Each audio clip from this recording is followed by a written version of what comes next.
So this is session 4 of 10 Ways to Please God, and I'm calling this one the Sabbath, because the next commandment is to remember the Sabbath.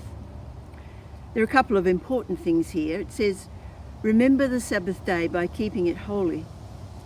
Now, to keep the day holy means to keep the day for God. But then what does that mean? God's instructions were to cease all daily work, and that would mean that our mind is not occupied with our troubles of our work, but we are free then to think on Him.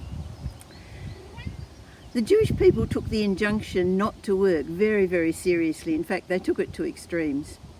For example, a tailor who had a pin in his coat or a needle in his coat would have been seen as working.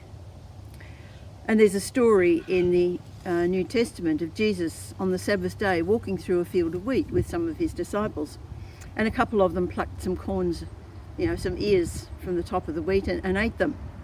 And the Pharisees accused them of working on the Sabbath. That was seen as harvesting. You can almost see Jesus shaking his head and saying, "Oh, for goodness sake, you just don't get it." Now, those are my words, they weren't his. His words were, look, the Sabbath was made for people, not people for the Sabbath. In other words, the Sabbath day is made for our good. It's not a restrictive discipline to be adhered to. So what does the Sabbath day do for us?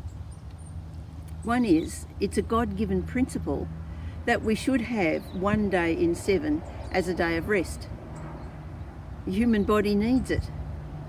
But it also gives us a time to reflect on our lives and to see how God has given us so much. If we do this, then we'll be wanting to give Him thanks and praise. We'll probably be wanting to meet with other Christians, others who love God. You see, it's not about rules and regulations, it's about attitude. So how does it work out in our lives? Well, there are many who work 7 days a week, and some of them are forced to, they have no choice. But many will do it simply because they want to make the money. But actually both are wrong.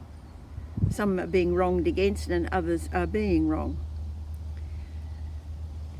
It's not good for the human body to work 7 days a week.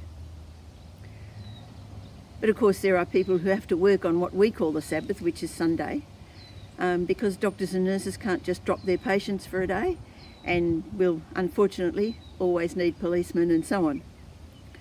But those folk do need to have one day in 7 that they have free from their work, at least one day.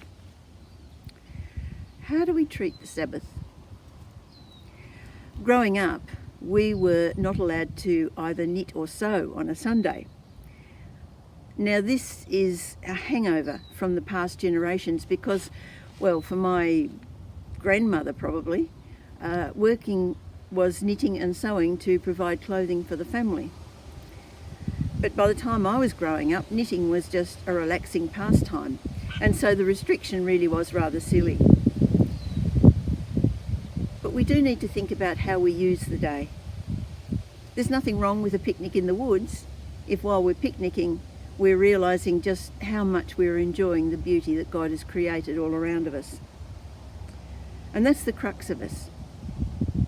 When we do what we do, is it reflecting on God? Is it honouring God? Is it something that will enhance our relationship with God?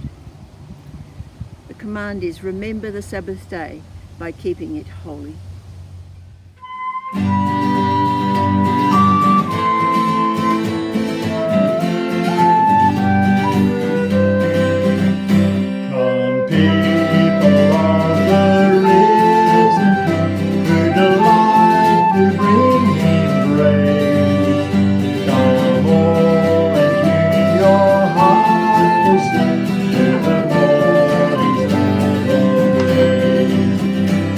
The shifting shadows of the